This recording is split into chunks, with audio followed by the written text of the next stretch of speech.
라디오 텐텐 기도입니다. 오늘 날마다 주기로 큐티 본문은 에스겔 43장 1절에서 12절입니다. 에스겔 43장 1절에서 12절 말씀. 첫 번째, 성전에 임한 하나님의 영광. 성전에 임한 하나님의 영광. 선자는 그동안 새로 세워진 성전을 살펴보았습니다. 40장에서 42장의 내용이 그것입니다. 앞으로 그는 성전에서 진행될 여러 제사들과 그 제사들을 관장할 제사장들에 대한 환상을 볼 것입니다. 43장에서 47장에 그 내용이 기록되어 있습니다. 이런 상황은 하나님이 천지를 창조하실 때와 평행을 이룹니다. 하나님은 천지를 창조하실 때 처음 3일 동안 혼돈의 문제를 해결해 세상의 형태를 갖추셨습니다. 이어 나머지 3일 동안 형태를 갖춘 세상의 공허를 채우셨습니다. 에스겔의 마지막 환상에서도 먼저 성전의 형태를 갖추시고 그 다음 그 공간을 채우기 시작하십니다. 그러나 절정은 하나님의 영광이 성전으로 다시 돌아오는 것입니다. 하나님의 영광이 함께하지 않는 성전은 아무런 의미가 없기 때문입니다. 2절 말씀, 이스라엘 하나님의 영광이 동쪽에서부터 오는데 하나님의 음성이 많은 물소리 같고 땅은 그 영광으로 말미암아 빛나니. 본문에서 특별히 눈에 띄는 단어는 동쪽입니다. 2절과 4절에 동쪽, 동문이라는 단어가 반복되고 있습니다. 이는 성전의 구조가 그렇기 때문입니다. 문들의 방향이 동쪽으로 나 있기 때문입니다. 하나님의 영광이 지성소로 들어가려면 일직선으로 나열되어 있는 동쪽 바깥문의 7계단, 안뜰 동쪽 문의 8계단, 성전 문으로 이어지는 10계단 등 25개의 계단과 3개의 문을 지나야 합니다. 본문은 지금 그 성전의 구조를 설명함으로써 하나님의 영광이 돌아오는 것을 사실적으로 묘사하고 있습니다. 에스겔서의 몇 장에 걸쳐서 이 사실이 반복적으로 기록되고 있는 것은 그만큼 중요한 일이기 때문입니다. 하나님의 영광이 돌아오는 것, 이것만큼 중요한 일은 없기 때문입니다. 그래서 에스겔 선자는 여러 장에 걸쳐서 이 사실을 반복적으로 기록하고 있습니다. 사랑하는 교회 여러분, 하나님의 영광은 떠나가기도 하고 돌아오기도 합니다. 이 사실을 기억해야 합니다. 요한계시록에도 동일한 말씀이 있습니다. 성령의 촛대를 옮긴다는 표현이 바로 그것입니다. 바라기는 하나님의 영광이 우리 가운데 함께 하시기를 소원합니다. 혹시 우리의 죄악 때문에 하나님의 영광이 떠나셨다면 다시 돌아오시기를 사모합니다. 그러면 절망이 희망으로 바뀌게 될 것입니다. 죽음이 생명으로 바뀌게 될 것입니다. 두 번째, 자기의 죄를 부끄러워하는 곳. 자기의 죄를 부끄러워하는 곳. 하나님이 이스라엘 족속에게 성전을 보여주라고 에스겔 선지자에게 명령합니다.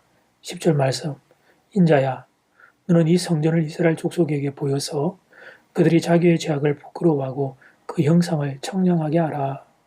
그래서 이스라엘 족속이 자기들의 행한 일을 부끄러워하면 성전의 제도와 구조를 그 다음에 보여주라고 말씀하십니다. 성전은 자신의 죄를 부끄러워하는 사람들이 들어갈 수 있는 곳이기 때문입니다. 12절은 성전의 법을 이렇게 소개합니다. 성전의 법은 이러하니라. 산 꼭대기 지점의 주인은 지극히 거룩하리라. 성전의 법은 이러하니라. 성전의 법은 한 단어로 표현하면 거룩입니다. 성전은 거룩하신 하나님이 거하시는 곳입니다. 그래서 거룩한 백성들이 거주할 수 있는 곳입니다. 그런데 우리는 거룩하지 못합니다. 그러니까 최소한 자신의 죄를 부끄러워할 줄은 알아야 합니다. 그게 성전의 법입니다. 신앙생활을 할 때 우리는 사람들끼리 서로 비교하는 습관이 있습니다. 내가 그래도 저 사람보다는 낫다는 생각입니다. 그러나 신앙생활은 사람들과 비교하는 게 아닙니다.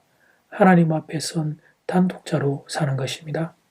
하나님께 홀로 벌거벗은 자가 되어 사는 것입니다. 그렇게 되면 부끄러울 수밖에 없습니다. 그리고 마음이 가난할 수밖에 없습니다. 그래서 심령이 가난한 자가 복이 있고 그에게 천국이 임하게 되는 것입니다. 설교 시간에 죄를 언급한다고 해서 정죄하는 것이 아닙니다. 죄를 깨닫지 못하면 하나님을 만날 수 없기에 죄를 언급하는 것입니다. 죄를 부끄러워하는 사람들, 그들이 성전의 하나님을 만날 수 있기에 죄를 언급하는 것입니다. 사랑하는 교회 여러분, 꼭 기억해야겠습니다. 성전의 법은 거룩이라는 것을, 나의 죄를 부끄러워하는 사람들이 성전에 갈 수 있다는 사실을 꼭 기억해야 하겠습니다. 이제 첫 번째 기도 시간입니다. 받은 말씀과 개인 기도 제목을 가지고 함께 기도하는 시간입니다. 이 시간 다 함께 마음을 모아 주님 앞으로 나아가겠습니다.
이제 두 번째 기도 시간입니다. 장은 1번 성전에 임한 하나님의 영광. 동문을 통해 성전의 실제적인 구조를 언급하는 것은 하나님의 영광이 돌아옴이 실제적인 사실이 되는 것을 말하고 있습니다. 작은 2번 성전은 자기의 죄를 부끄러워하는 곳입니다. 성전의 법은 거룩입니다. 우리가 우리의 죄를 부끄러워하는 거룩한 백성 되기를 소원합니다. 이 시간 다 함께 마음을 모아 기도드리겠습니다.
하나님 말씀을 통해 성전에 하나님의 영광이 다시 돌아오는 것을 봅니다.